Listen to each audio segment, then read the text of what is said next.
அவனுக்கு என்னப்பா குறைச்சல்?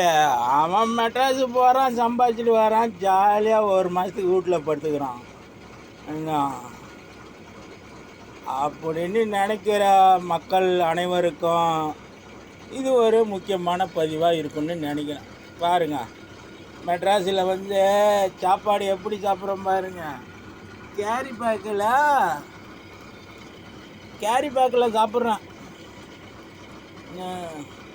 யாருன்னா டிரைவர் வேலைக்கு ஆசைப்பட்டு வந்துடாதீங்க.